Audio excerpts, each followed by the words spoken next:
अगर तलवार की नोक पर या एटम बॉम्ब के डर से कोई हमारे देश को झुकाना चाहे, दबाना चाहे, ये देश हमारा दबने वाला नहीं। तो एक सरकार के नाते हमारा क्या जवाब हो सकता है सिवाय इसके कि हम हथियारों का जवाब हथियारों।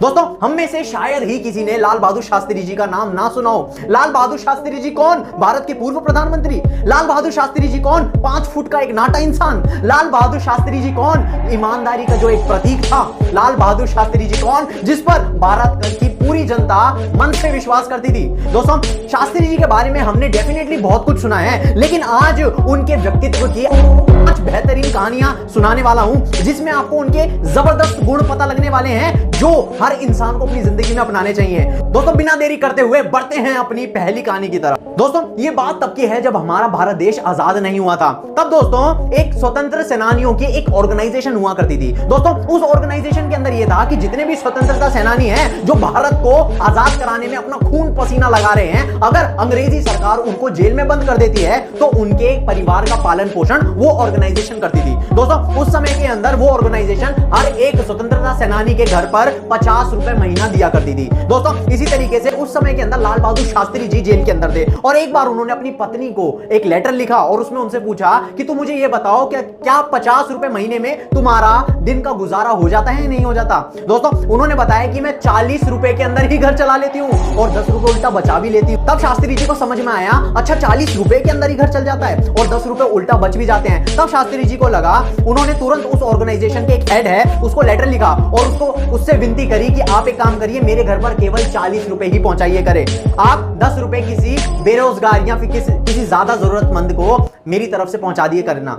दोस्तों, ऐसे थे हमारे शास्त्री जी जो ईमानदारी का एक प्रतीक रखते थे। बढ़ते हैं अपने दूसरी कहानी की तरफ। दोस्तों, ये बात है जब शास्त्री जी जेल के अंदर थे और एक बार तब उनको उनकी पत्नी से एक चिट्ठी आई। चिट्ठी के अंदर लिखा था कि शास्त्री जी आप जल्द से जल्द घर आ जाइए, आपकी बेटी की तबीयत बहुत ज्यादा खराब है, उसकी हालत बहुत ज्यादा नाजुक है। दोस्तों, शास्त्री जी ये पढ़ने के बाद उनको काफी ज्यादा दुख होता है। वो तुरंत उस जेल के जेलर को एक चिट्ठी लिखते हैं और उसमें उनसे विनती करते हैं कि आप मुझे कम से कम प्लीज 15 दिन का मुझको अवकाश दे दीजिए, छुट्टी दे दीजिए।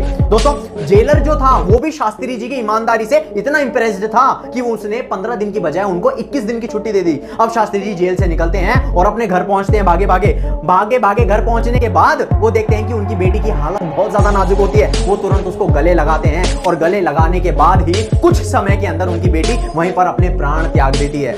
दोस्तों, फिर शास्त्री जी को सबसे बड़ा सदमा लगता है। वो सारी की सारी अपनी बेटी की अंतिम संस्कार की जितनी भी क्रिया हैं वो करवाने के बाद जब वो अपनी पत्नी के साथ लौट रहे होते हैं तब वो बोलते हैं कि मैं वापिस से जेल जा रहा हूं। शास्त्री जी की जो पत्नी है वो बोलती हैं कि अरे आपको तो अभी 21 दिन की छुट्टी मिली है, कम से कम कुछ समय तो हमारे साथ गुजार लीजिए। तब शास्त्री जी बोलते हैं कि अंग्रेजी सरकार ने मुझे छुट्टी केवल मेरी बेटी की वजह से दी है, अब मेरी बेटी ही नहीं रही तो अब छुट्टी का क्या फायदा। अब शास्त्री जी जेल के अंदर पहुंच जाते हैं और उस जेलर को बोलते हैं कि मैं अपनी छुट्टी को हटवाना चाहता हूं, मैं वापस से जेल के अंदर जाना चाहता हूं। अब जेलर बोलता है कि अरे आपको 21 दिन की छुट्टी मिली है, आप अपना घर में समय बिता सकते हैं। दोस्तों, शास्त्री जी ने फिर वही बात बोली कि आपने मुझको छुट्टी केवल मेरी बेटी की वजह से दी थी, अब मेरी बेटी ही नहीं रही तो छुट्टी किस बात की। दोस्तों, जेलर का दिमाग भी चकरा जाता है उनकी ईमानदारी को सुन के। दोस्तों, आगे बढ़ते हैं तीसरी कहानी की तरफ। दोस्तों, ये कहानी तब की है जब शास्त्री जी रेलवे मिनिस्टर बन चुके थे। रेलवे मिनिस्टर एक उच्च पद हुआ करता था उस समय के अंदर। दोस्तों, उस समय के अंदर शास्त्री जी को एक बार एक समारोह के अंदर उनको निमंत्रण दिया गया था कि आप वहां पर आइए और वहां पर आप अपनी स्पीच दीजिए। दोस्तों, शास्त्री जी वहां पर पहुंचते हैं और दोस्तों जब वो स्टेज पर चढ़ ही रहे होते हैं तब वो दूर से देख लेते हैं कि उस भीड़ के अंदर उनकी मां भी खड़ी होती है। दोस्तों, वो तुरंत अपनी मां को लेकर स्टेज के पीछे चले जाते हैं और वो मां से बोलते हैं कि मां तू यहां क्या कर रही है, यहां पर काफी ज्यादा भीड़ है, हो सकता है कि तेरे यहां पर चोट भी लग जाए। मां बोली कि बेटा मैं भी यहां पर भाषण सुनने आई हूं, कोई रेलवे मिनिस्टर आया है यहां पर बड़ा। दोस्तों, शास्त्री जी ने बोला कि मां तू यहां से चली जा, वरना तुझको यहां पर चोट लग सकती है इतनी भीड़ होने के बावजूद। शास्त्री जी की जो मां है वो वहां से चुपचाप चली जाती है। दोस्तों, फिर शास्त्री जी स्टेज पर जाते हैं और अपनी जितनी भी स्पीच है बड़ी बेहतरीन तरीके से देते हैं। उसके बाद वो स्टेज से नीचे उतरते हैं, तभी एक पत्रकार ने ये सारी घटना को अपनी आंखों से देख लिया था। वो शास्त्री जी को रोकता है और उनसे पूछता है कि शास्त्री जी आप अपनी मां को स्टेज के पीछे लेकर क्यों गए थे। दोस्तों, शास्त्री जी ने बोला कि मैं उसको यहां से जाने के लिए बोल रहा था ताकि उसको यहाँ पर चोट ना लग जाए। रिपोर्टर ने बोला कि आपने बताया क्यों नहीं कि आप ही इतने बड़े पद पे आए हो और यहाँ पर आप स्पीच देने वाले हो। शास्त्री जी ने बोला कि मेरी माँ अभी भी यही सोचती है कि मैं रेलवे मिनिस्ट्री के अंदर एक छोटे से पद पर काम करता हूँ। रिपोर्टर बोला कि शास्त्री जी आपको तो बता देना चाहिए थे अपनी माँ को कि आप रेलवे मिनिस्टर हैं। दोस्तों शास्त्री जी ने तब ये बोला कि मैं नहीं चाहता कि मेरे ऊंचे पोस्ट पर आने के बावजूद मेरी माँ से कोई ना कोई कुछ काम निकलवाने के लिए बोले और मैं अपनी माँ को फिर मना नहीं कर सकता। दोस्तों ऐसे थे हमारे शास्त्री जी।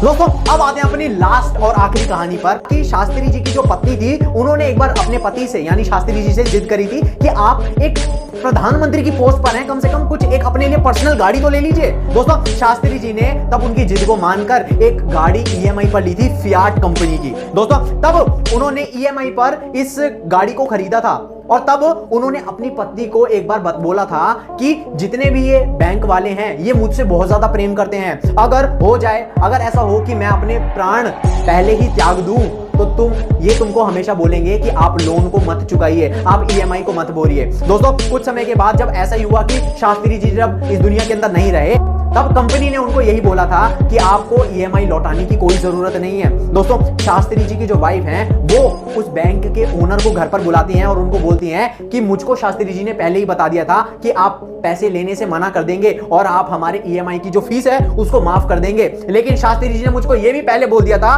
कि मैं आपके जितने भी पैसे हैं उनको पूरी तरीके से चुका दूं। दोस्तों ऐसे थे हमारे शास्त्री जी, मरने के बाद भी किसी के एहसान के तले दबते नहीं थे। ऐसे थे हमारे शास्त्री जी।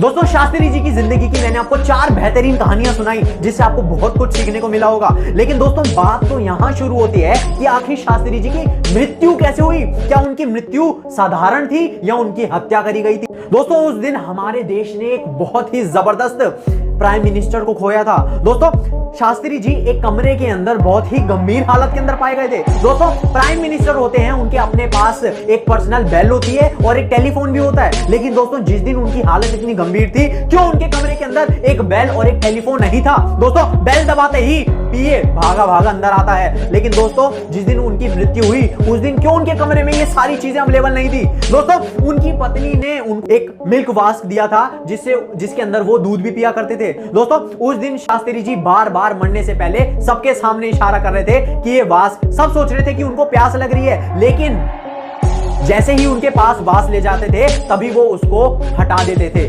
दोस्तों आखिर ऐसा क्यों हो रहा था। उस दिन सारे का सारे भारत और अपोजिशन पार्टी दोनों यही डिमांड कर रही थी कि शास्त्री जी की फॉरेंसिक रिपोर्ट आनी चाहिए, उनका फॉरेंसिक टेस्ट होना चाहिए। दोस्तों क्यों आखिर ऐसा क्यों हो रहा था कि शास्त्री जी नीले पड़ गए थे और रिपोर्ट के अंदर और सबके सब डॉक्टर उनको यही बता रहे थे कि उनकी मृत्यु हार्ट अटैक से हुई है। हार्ट अटैक के आने से क्या कौन सा ऐसा इंसान है जो नीला पड़ जाता है। दोस्तों अंतिम संस्कार के समय पर जब सबके सब लोग उनका अंतिम संस्कार करने जा रहे थे तब जल्दी जल्दी के अंदर सबने उनके मुंह पर और पूरे शरीर पर चंदन मल दिया।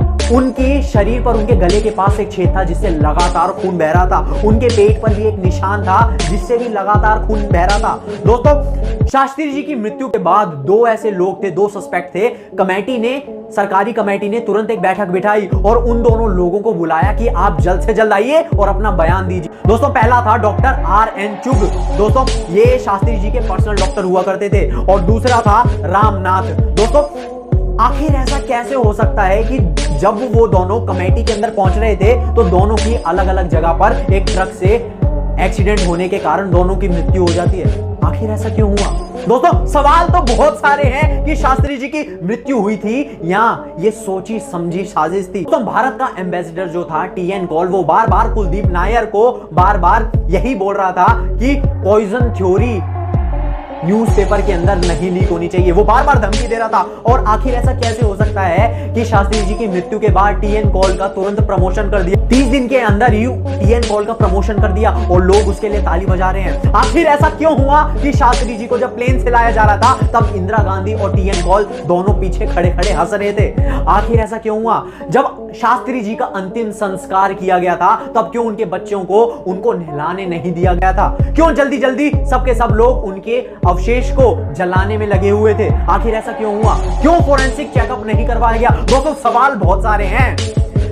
दोस्तों आपको क्या लगता है कि शास्त्री जी की मृत्यु साधारण थी या उनका मर्डर करा गया था? दोस्तों कमेंट बॉक्स में आपकी जो भी राय है आप मुझको बताइए। और दोस्तों आपके लिए मैं लाता रहूंगा लगातार ऐसी बेहतरीन वीडियो। दोस्तों इस वीडियो को पूरे भारत के अंदर शेयर कर दीजिए, पूरे भारत के अंदर फैला दीजिए। और दोस्तों आप सभी से रिक्वेस्ट यही है कि आप इस वीडियो को लाइक शेयर सब्सक्राइब कर दीजिए, ताकि मैं आपके लिए ऐसी बेहतरीन वीडियोस लगातार ला पाऊं। दोस्तों दिल से निवेदन आपसे यही है कि आप इस वीडियो को लाइक शेयर एंड सब्सक्राइब जल्द से जल्द कर दीजिए।